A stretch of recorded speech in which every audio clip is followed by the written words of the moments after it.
बिस्मिल्लाहिर्रहमानिर्रहीम। अस्सलामुअलैकुम। मैं आज आपके लिए इंतहाई खौफनाक और सनसनीखेज़ कहानी लेकर हाजिर हूँ। कौन हो तुम और मेरी बच्ची को क्यों तंग कर रहे हो?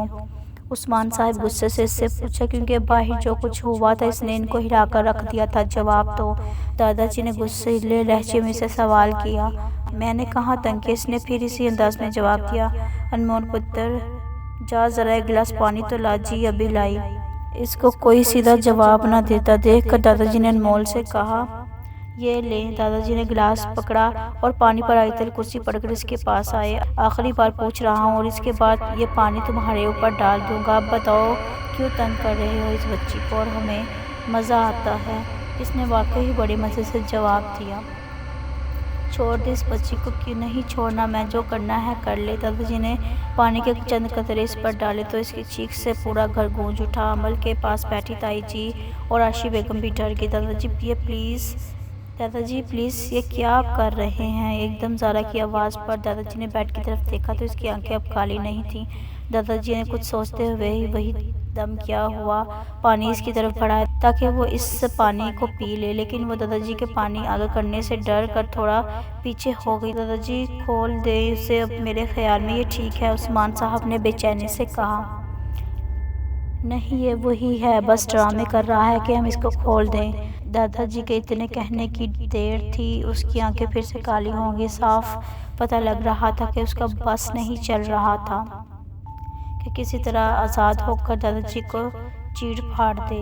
दादाजी ने सबको बाहर आने का इशारा किया तो वो सब दादाजी के पीछे पीछे बाहर निकल आए। इन सब के निकलते ही दादाजी ने बाहर से लोग लगाया और बड़े बू की तरह देखते हुए इनसे पूछने लगे, अहमद तुम्हारे पास सफियान साहब का नंबर है? हाँ दादाजी। तुम ऐसा करो, उनको फ़ोन करो और मदद के लिए कहो। दादाजी ने फ़ोन लेकर मुख्तसर सा सब बताकर इनसे आने की दरख्वास्त की। चलें ठीक है जी, ठीक है मैं आता हूँ। दादाजी के फ़ोन बंद करते ही सब सवालिया नज़रों से दादाजी को देखने लगे थे। वो कह रहे हैं कि उस वक़्त वो यहाँ नहीं है, लेकिन जल्द ही आने की कोशिश करेंगे। अभी के लिए तो वो ये कह रहे थे कि किसी भी हाल में इसको ना खोला जाए। अभी दादाजी अनमोल की तरफ मुड़ने ही लगे थे कि इससे पूछें सकें कि अंदर वो क्या बात करने लगी थी। इससे वो पहले पूछते कि हमज़ा आ गया। सब हमज़ा को लेकर अमल के कमरे में पहुँचे। हमज़ा ने इसके ज़ख़म की ड्रेसिंग की। ज़ख़म तो शुक्र है इतने गहरे नहीं थे, बस सर के पीछे का ज़ख़म की मुझे फ़िक्र है, ये तो इसके होश में आने पर ही पता लगेगा उसका। अब मैं खून का बंदोबस्त करने जा रहा हूँ क्योंकि उसमें खून की बहुत कमी हो गई है। अच्छा जल्दी आना, ज़्यादा वक्त न लगाना जी। अच्छा। फ़ोन की घंटी बज जाए। आशी तुम्हारा फ़ोन आ रहा है, देखो किसका है। वो अबू हज़ैफ़ा का है। आशी बेगम दादाजी को बताकर जल्दी से फ़ोन उठाती है। अस्सलाम वालेकुम हज़ैफ़ा, बोलो सब सही तो है ना? हरीब ठीक है। वालेकुम अस्सलाम अम्मी, सब ठीक है। बस आपको ये बताने के लिए फ़ोन किया था कि हरीब को होश आ गया है। शुक्र है मेरे रब तेरा, अल्हम्दुलिल्लाह। अम्मी घर में तो सब खैरियत है? हाँ बेटा सब ठीक है। तुम क्यों पूछ रहे हो? बस अम्मी बेचैनी सी हो रही थी इसीलिए पूछ लिया। नहीं बेटा सब ठीक है यहाँ। अब आप कैसे? नहीं बेटा सब ठीक है यहाँ। अब आप ऐसा करो, मेरी हरीब से बात करवा दो। अम्मी इसको तो डॉक्टर ने नींद का इंजेक्शन दे दिया है। अम्मी तो चलो कोई बात नहीं, जब होश में आई तो करवा देना। जी ठीक है, आप अपना ख्याल रखना, मैं फ़ोन रखता हूँ। अच्छा ठीक है, अल्लाह निगहबान, अल्लाह हाफिज़।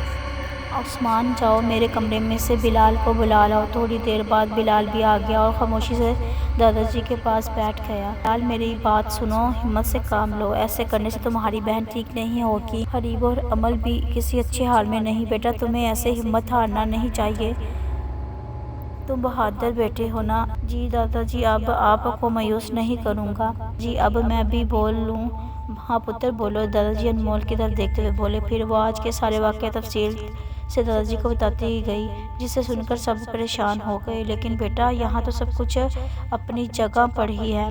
दादाजी जब मैं अमल को अम्मी और पुप्पो के साथ अंदर लेकर आई थी तो सारी गुड़िया अपनी अपनी जगह पर थी, लेकिन मुझे पक्का पर यकीन है कि ये मेरा वहम नहीं था, ये सच में हुआ था। अच्छा मुझे यकीन है। बैठे बाकी सारे इसी कमरे में, क्योंकि अभी अकेले रहना खतरे से खाली नहीं है।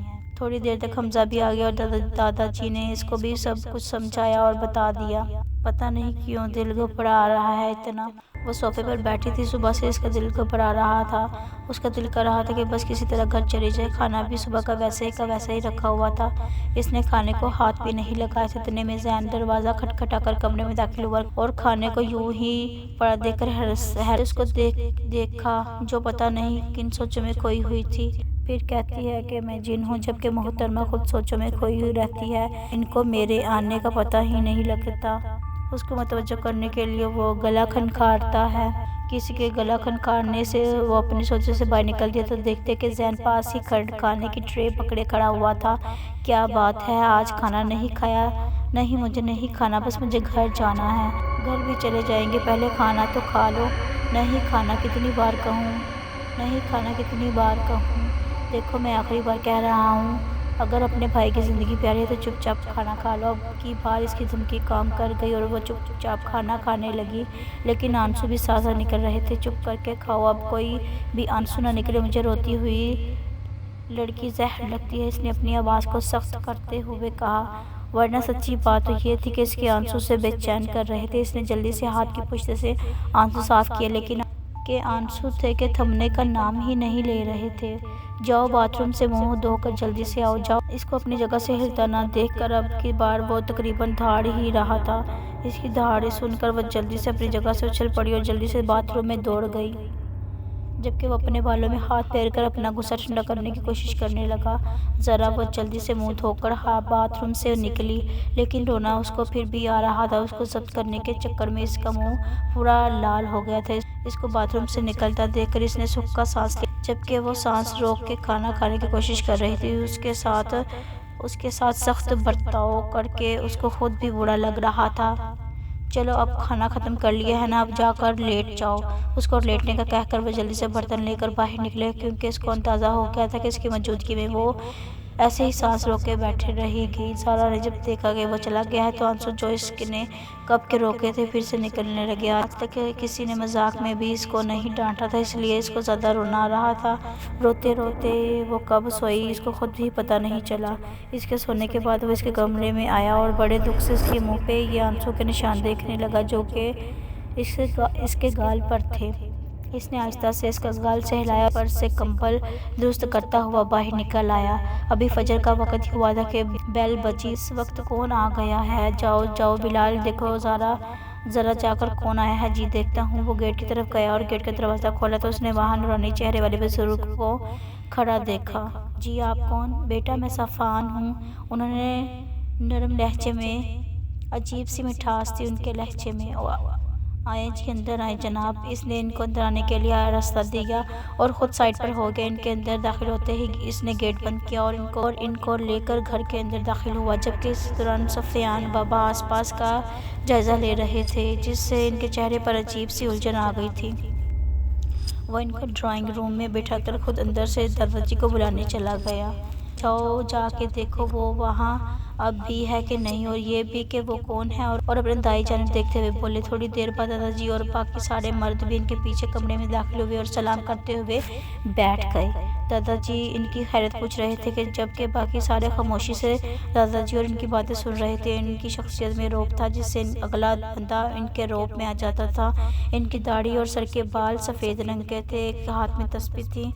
थोड़ी देर बाद आशी बेगम खाना लेकर कमरे में आई और इनको सलाम करके खाना टेबल पर सजाकर कमरे से बाहर निकल गई। सब खाना खाने लगे। खाना खाने के बाद इन सब ने इनकी क़ियादत में फजर की नमाज अदा की। I hope you like this video. Please like, share and subscribe to my channel and don't forget to press bell icon.